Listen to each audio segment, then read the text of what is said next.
All religions are true. God can be reached by different religions. Many rivers flow by many ways, but they fall into the sea. They all are one.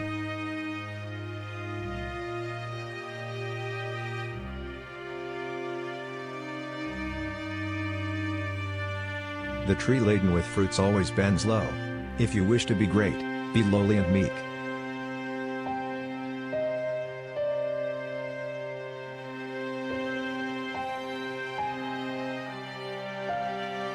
God is in all men, but all men are not in God. That is why we suffer.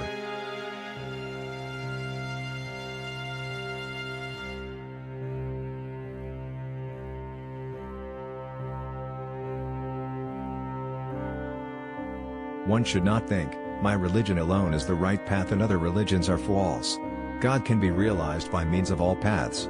It is enough to have sincere yearning for God. Infinite are the paths and infinite are the opinions.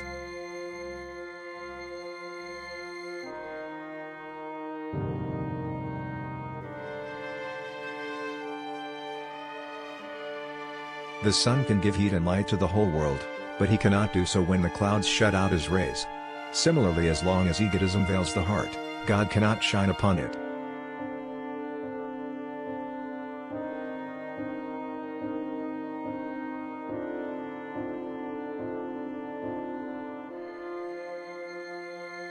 If you meditate on your ideal, you will acquire its nature.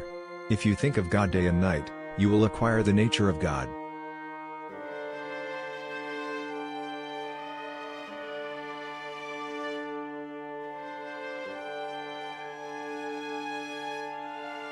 Sugar and sand may be mixed together, but the ant rejects the sand and goes off with the sugar grain, so pious men lift the good from the bad.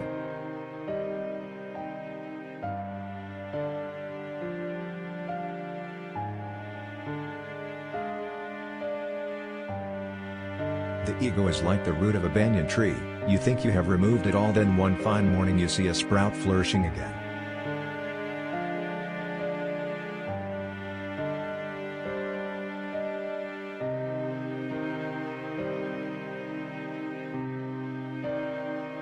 That knowledge which purifies the mind and heart alone is true knowledge, all else is only a negation of knowledge.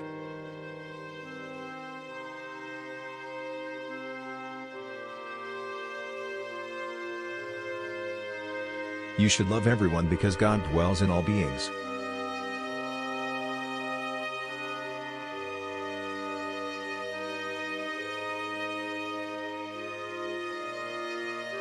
Make your meditation a continuous state of mind. A great worship is going on all the time, so nothing should be neglected or excluded from your constant meditative awareness.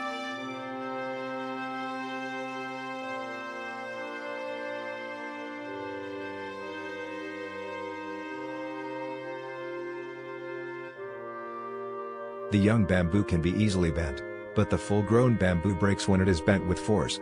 It is easy to bend the young heart towards God, but the untrained heart of the old escapes the hold whenever it is so drawn.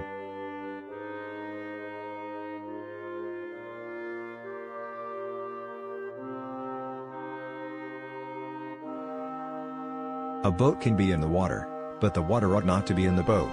So the aspirant may live in the world, but the world should find no place in him.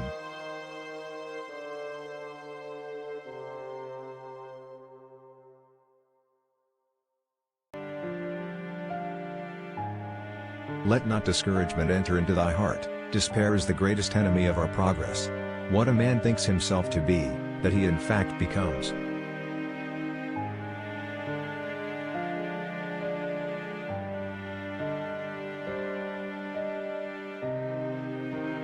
When you meditate, go into the solitude of a forest, or a quiet corner, and enter into the chamber of your heart. And always keep your power of discrimination awake.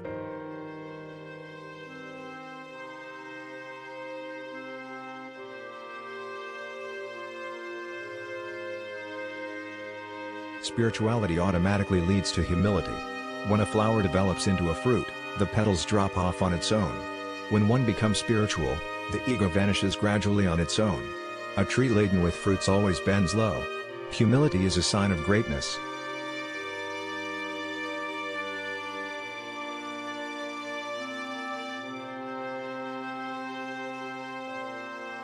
Iron appears as red hot in the furnace but becomes black soon after it is taken out.